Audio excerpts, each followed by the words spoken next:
no sé, siento que me emociona mucho esta obra porque genuinamente ya quiero que la gente la vea para que disfruten lo que yo disfruto cuando los veo ahí. Y a mí si me conocías desde que estabas en la panza. Ya ni decir.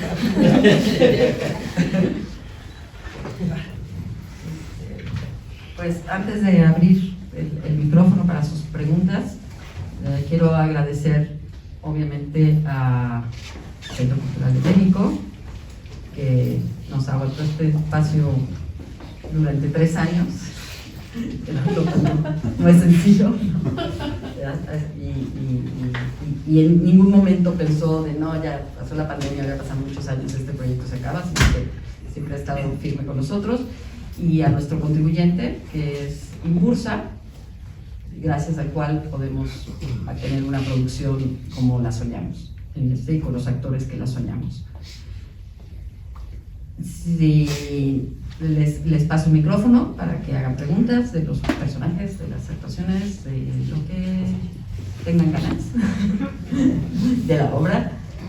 Para mí es importante tocar este tema de las relaciones tóxicas en la familia. Creo que durante la pandemia era un momento crítico en el que las familias en las que vivían y que tuvieron que estar encerradas unos con otros en una relación tóxica era sumamente peligroso, y creo que siempre es un buen momento para hablar de las relaciones tóxicas y poder, por contraste, no estar en ellas. No queremos, y no creo que la intención del autor sea en ningún momento dar un mensaje de nada, pero sí de plantear preguntas, ¿no? De dónde estamos parados y cómo nos relacionamos con los demás, y cómo son las dinámicas familiares. Y creo que ese siempre es un tema que va a estar vigente, que es importante, y después de la pandemia, urgente. Y paso el micrófono para allá. Muchas gracias. ¿No se queda acá? Al final mencionamos esto. Para contestar, pues. Gracias. En la traducción, pensaron en la adaptación o la relación con nuestro entorno, no solo en México, sino en Latinoamérica, para hacer la traducción, o ya estaba hecha previamente para ese contexto. La traducción es mía y de Antonio. Por Piedad Teatro empezó, y es parte como de su misión, fue dar a conocer textos internacionales. Y hemos trabajado mucho en la traducción, y una de las ideas que tenemos es que lo importante de la obra es la parte humana. Entonces, si es humano, no necesitamos adaptarlo, porque lo humano lo compartimos todos. Lo universal de este texto nos permite dejarlo en Linan, en un cerro de Irlanda, nos permite mantenerlo con sus referentes naturales y que el público de todas formas se pueda relacionar con él.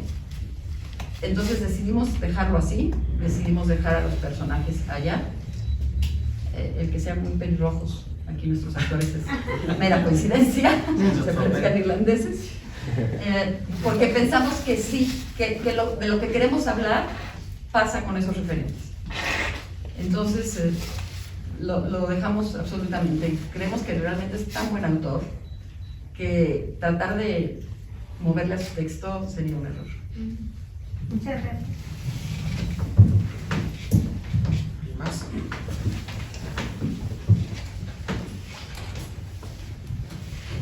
Buenas tardes.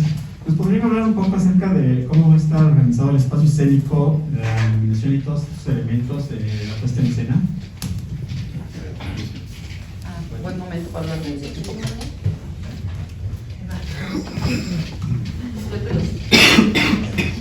Eva Iñaga. Bueno, yo voy a... Angélica les va a hablar de cómo está todo, pero voy a mencionar a los creativos que nos acompañan. La escenografía, bueno, todo el espacio escenolumínico está creado a partir de una idea original de Mauricio Asensio, y desarrollado el espacio por Eva Iñaga, que es una joven escenógrafa que tiene unos años que la conocimos, y creo que estuvo nominada por ahí para un par de premios Metro el año pasado. Y la iluminación la hace Patricia Gutiérrez, Tenemos la música la hace Hans Wagner, el diseño sonoro lo hace Hans Wagner junto con Alan Flores. ¿Warner? Como la Warner Brothers.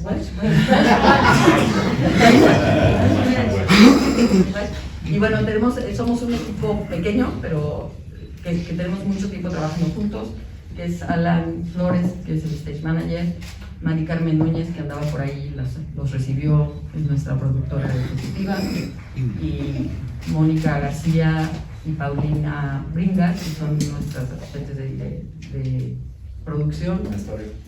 Y el vestuario. Y bueno, les hablarán del concepto Ángel.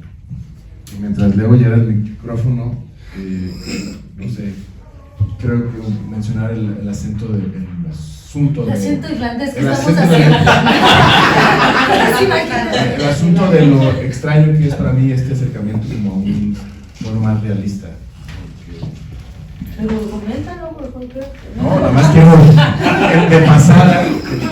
¿Nos podrías hablar de Sí, así fue. del tono que maneja tu obra? El espacio responde mucho a la primera acotación que hace el autor.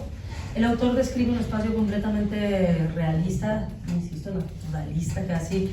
Describe dónde está la puerta de entrada, hay una chimenea, un fogón, una estufa, mesa, mecedora.